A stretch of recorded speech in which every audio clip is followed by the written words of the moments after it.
Agora, veja bem, e quando essas atribulações, que é um outro caso que fica também, uma coisa vai puxando outra, ficam aqui na Terra, muitas pessoas, né, acreditam que seus entes queridos, como pai, mãe, avós e tal, possam ajudá-los. Então eles ficam desesperadamente pedindo socorro e auxílio. Perguntaria a você, dentro desse nosso estudo, dentro disso que os amigos da vida maior nos ensinam, porque nós não estamos aqui dando nenhuma teoria nossa, pelo amor de Deus, é muito claro isso. Será que atitude nós deveríamos realmente ter? Convém ficar pedindo, clamando para que eles venham nos ajudar? Muito interessante essa colocação, porque nós, na maioria, temos uma ideia de que os nossos parentes, os nossos amigos, quando desencarnam, vão para o céu, não é? Ou melhor, vão para um mundo espiritual melhor, não é? Só que ninguém conhece a criatura intimamente.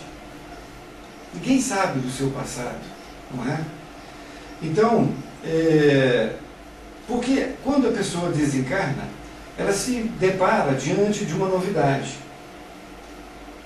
que é o mundo espiritual, que ela tem que passar por diversas vezes aquela novidade.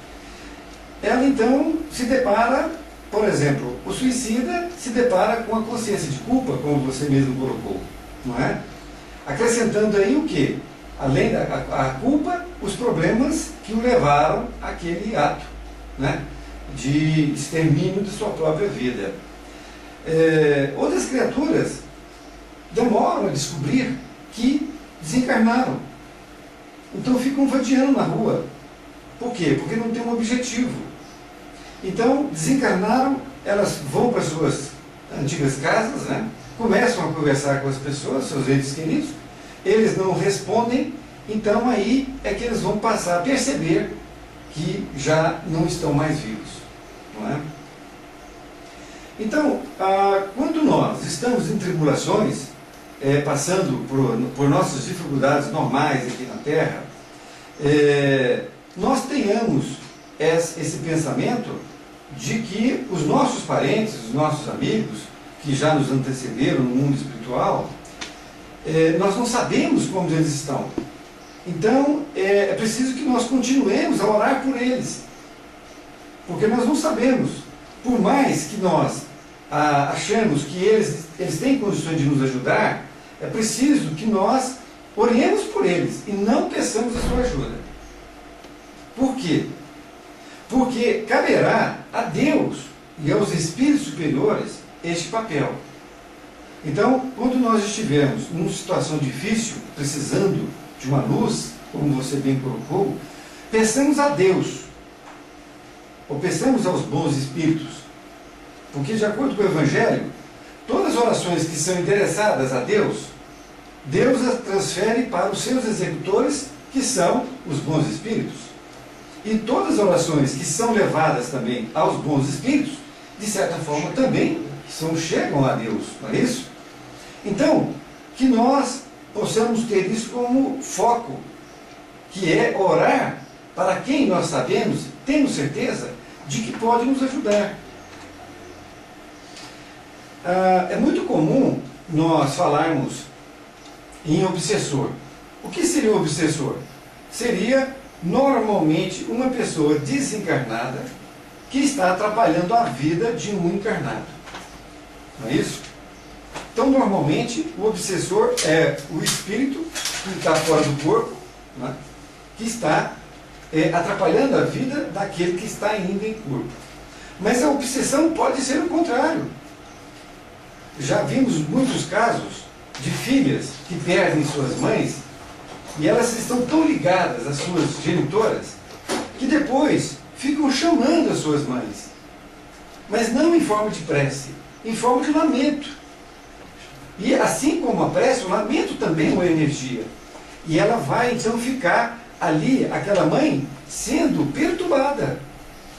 Então, ao invés dela ser ajudada, aquela mãe que desencarnou, né, fica ali a filha vibrando para ela, para que ela então o ajude naquela situação. E ela não tem condições de ajudar.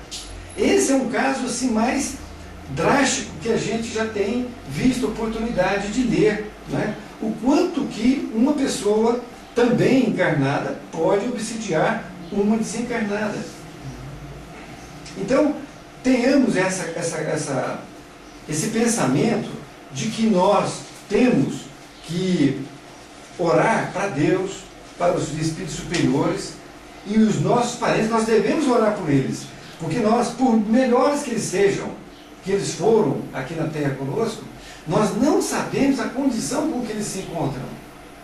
Nós não sabemos, não é?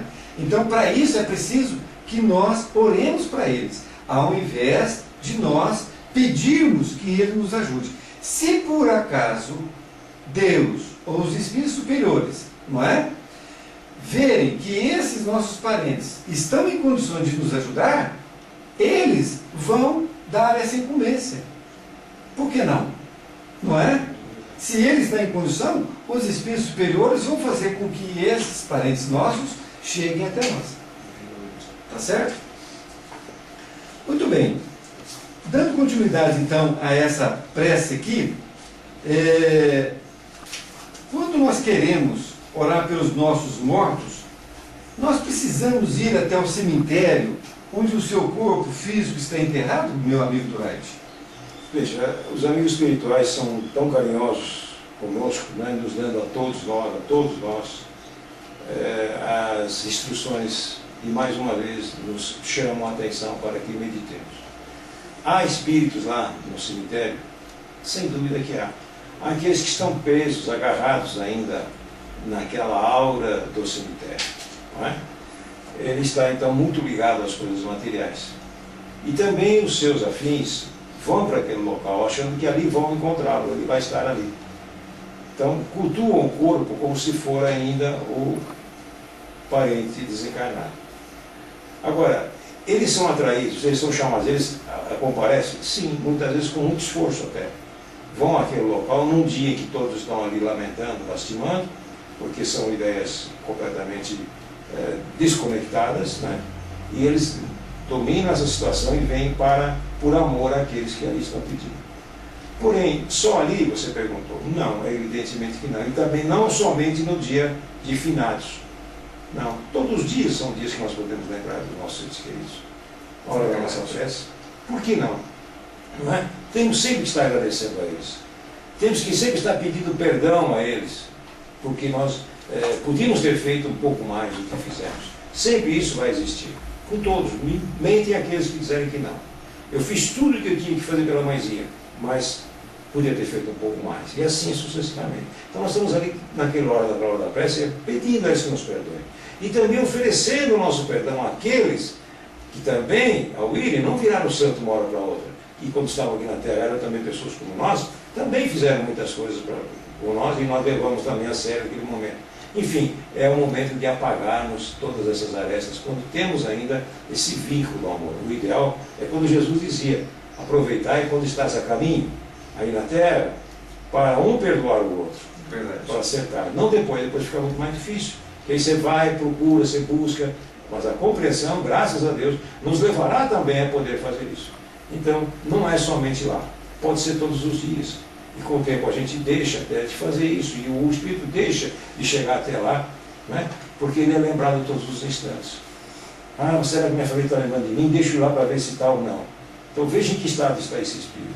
Que o Espírito, em vez de se desligar do corpo, desligar das coisas materiais e agradecer a Deus, ele está preso nas aparências, nas formalizações, no dia tal, né? A gente vai com isso retardando a evolução. Não é questão de menos amor que se pede, é o contrário, é mais amor. Como o amor é tão grande, não precisa ser apenas no cemitério. Não é? Geralmente é um local onde há sempre uma perturbação daquele que está arrependido, que vai ver o outro lá, vai conversar com a pessoa no cemitério, pode ser em casa mesmo, onde você estiver, né? A sua transmissão é imediata. Sem dúvida.